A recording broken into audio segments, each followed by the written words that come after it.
याद रखना, कभी भी रिसर्च को डायरेक्टली अपनी लाइफ में ऐड मत करना, क्योंकि कई बार रिसर्च पेपर ना डिजाइंड होते हैं to ask a very specific question, जो शायद आप अपनी लाइफ में अप्लाई भी ना कर पाओ, जो शायद आप कर भी नहीं रहे हो और जिंदगी में शायद कभी नहीं कर पाओगे। ठीक है। So there are high chances कि आपके लिए वो रिजल्ट बना ही नहीं है, वो रिसर्च पेपर आपके लिए है ही नहीं। उस केस में क्या करना है, देखिए, you guys are good fitness coaches, right? So we have to make sure कि हम अगर कोई रिसर्च पढ़ रहे हैं, उसको हमें इतना ज्यादा भाव भी नहीं देना है कि हम अपने हर क्लाइंट पे वो अप्लाई कर रहे हैं। इसको थोड़ा सा समझते। सबसे पहला आपको क्या करना है, understand the concept behind it. देखिए, कोई भी रिसर्च पेपर आता है, कोई भी रिसर्च पेपर, वो किस कंसेप्ट पर बेस्ड है, आप ध्यान रखिए। ठीक है। दूसरी चीज, एक बार कंसेप्ट पता चल गया तो आप कंसेप्ट अप्लाई करो rather than just the result. इसको थोड़ी देर में समझेंगे।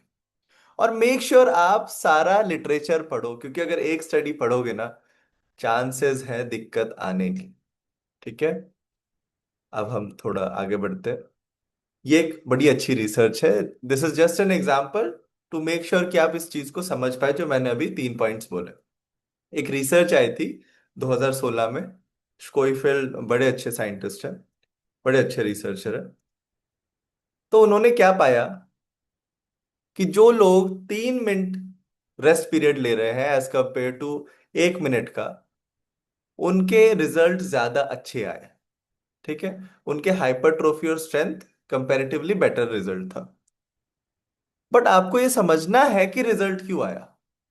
आपको उसका कंसेप्ट समझना। कंसेप्ट क्या था?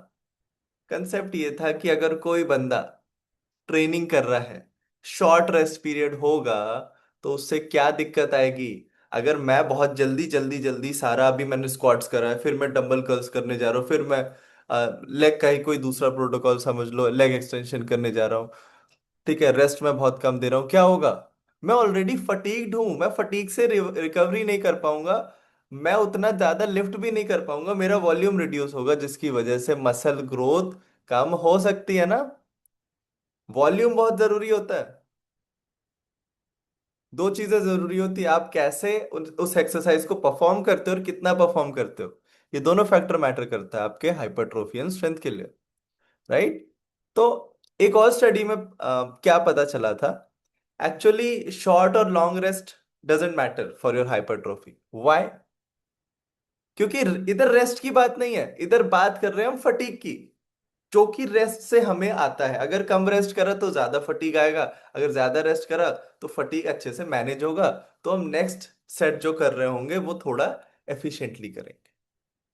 I hope you understood what I just said. ठीक है। तो एक और स्टडी कंडक्ट करी गई थी, उसमें क्या करा गया, वॉल्यूम को इक्वेट कर दिया गया, लेकिन एक ग्रुप ने कम रेस्ट लिया, एक ग्रुप ने ज्यादा रेस्ट लिया। कोई डिफरेंस नहीं आया हाइपरट्रोफी में। आई होप आप समझ गए होंगे। हमेशा याद रहे, रिजल्ट को रेप्लिकेट नहीं करना है लाइफ में, कंसेप्ट को रेप्लिकेट करना है। ठीक है।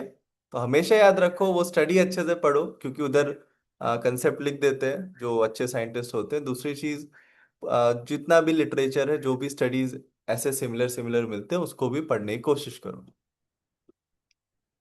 ठीक है। तो इधर सारी चीजें लिखी हुई है। It's not the rest interval for the sake of rest interval that affects muscle growth, no. It's the indirect effect that long rest period provide more recovery and thus allowing the lifter to maintain a heavy load, which leads to more volume. I hope you get it. ठीक है।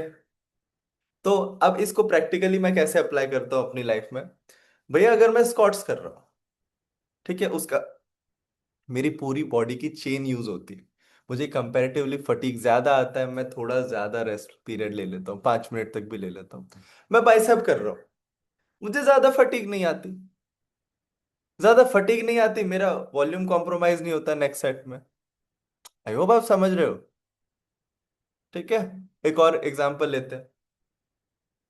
ये दूसरी study है, जोर्डोस एटल 2016। इसमें क्या करा गया, training protocol होते हैं डीयूपी, ट्रेडिशनल डीयूपी, जिसमें आप मंडे को हाइपरट्रोफी ट्रेनिंग करते हो, एक दिन छोड़ के फिर आप वेडनेसडे को स्ट्रेंथ ट्रेनिंग करते हो, फिर एक दिन छोड़ के आप फ्राइडे को पावर लिफ्टिंग करते हो। अभी इसने क्या किया, उसे थोड़ा सा मॉडिफाइड बनाया। बेसिकली मंडे को हाइपरट्रोफी था, लेकिन वेडनेसडे को पावर कर दिया और फ्राइडे को स्ट्रेंथ कर दिया। रिजल्ट में क्या आया, स्क्वाट का वॉल्यूम बढ़ गया, बेंच प्रेस का भी वॉल्यूम बढ़ गया, डेडलिफ्ट का वॉल्यूम भी बढ़ गया, और टोटल वॉल्यूम भी ओवरऑल ज्यादा चला गया। That's good.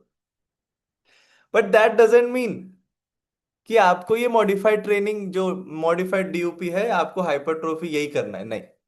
कंसेप्ट समझना है। कंसेप्ट क्या है? It does show that whatever amount of volume you train with, you should organize it so that fatigue from one day does not spill into the next session. I hope आप समझ गए होंगे। ठीक है। अगर मैं वेडनेसडे को strength training कर लूंगा, हो सकता है ना मैं रिकवरी नहीं कर पाऊं, तो फ्राइडे को मैं पावर लिफ्टिंग घंटा करूंगा। आप समझ रहे हो? पावर लिफ्टिंग के लिए बहुत ज्यादा चीजें चाहिए होती है अपने को। ठीक है, प्रॉपर रिकवरी चाहिए होती है, proper nutrition, proper psychology, mental health, सब चाहिए होता है। एक और एग्जांपल समझते हैं। हम सब ने जिंदगी में कभी ना कभी सीखा होगा, समझा होगा कि मसल डैमेज की वजह से हमारा मसल ग्रोथ होता है, हमें लगता था। अब लोग क्या करते हैं, मैं आज भी देखता हूँ, जो जहां तक आज भी साइंस नहीं पहुंचा है, आ, वो आज भी मसल डैमेज चेज कर रहे हैं, बट नहीं। Muscle damage, yes it happens, but muscle growth के लिए मसल डैमेज जरूरी बिल्कुल नहीं है। मसल ग्रोथ के लिए मल्टीपल फैक्टर्स है, राइट?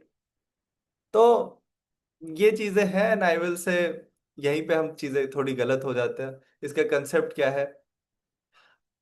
अगर आप रिजल्ट को कॉपी करते, ठीक है, if muscle breakdown from training is really high, you and up gaining slowly और नॉट एट ऑल। आप खुद सोचिए ना, एक बिगिनर जब जिम जाता है, पहले एक महीने ना उसका मसल डैमेज बहुत ज्यादा हो रहा होता है। वो एक्चुअली में बहुत ज्यादा मसल गेन नहीं करता ड्यूरिंग दैट 1 और 2 वीक्स, नहीं करता वो कभी भी। ठीक है, उसके बाद धीरे धीरे जब वो अडेप्ट करता है तब होता है। So even if you are stimulating a lot of muscle protein synthesis, हो सकता है आपका मसल ग्रोथ ना हो, क्योंकि डैमेज आप इतना ज्यादा कर रहे हो। So now I think tension on muscle is the main stimulus for growth. मुझे टेंशन देना है, मुझे तोड़ के उसका भाजी पाव नहीं बनाना है। ठीक है। Muscle damage may potentiate muscle growth, but no need to specifically train for it. I hope आप समझ गए होंगे, you don't have to specifically train, है ना? और भी होते हैं। एक और एग्जांपल देता हूं। इंटरमिटेंट फास्टिंग से आपका वेट लॉस हो गया, एक स्टडी में ऐसा बोला गया, रैंडमाइज कंट्रोल ट्रायल। अब आप इंटरमीडिएट फास्टिंग थोड़ी करोगे। आप ये देखोगे कि भाई बंदे का रिजल्ट, वेट लॉस क्यों आया। कंसेप्ट क्या है? कंसेप्ट है कैलोरी डेफिसिट। ठीक है। Low fat diet, low carb diet, low protein diet, I mean जो भी डाइट है भाई, दुनिया में जो भी डाइट है, सब एक ही चीज पे काम करते हैं, कैलोरी डेफिसिट। कंसेप्ट है वो। सो आई होप मैं आपको सिखा पाया कि आप चीजों को कैसे, रिसर्च पेपर को कैसे पढ़ के उसे प्रैक्टिकली अप्लाई कर सकते हो।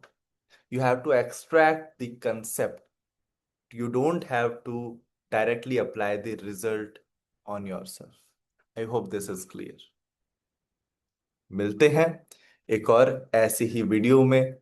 ये जो रिसर्च पेपर मेंटोरशिप है ना, ये यहीं खत्म नहीं होगा, ये आपको मिलता रहेगा। मेरी कोशिश पूरी रहेगी।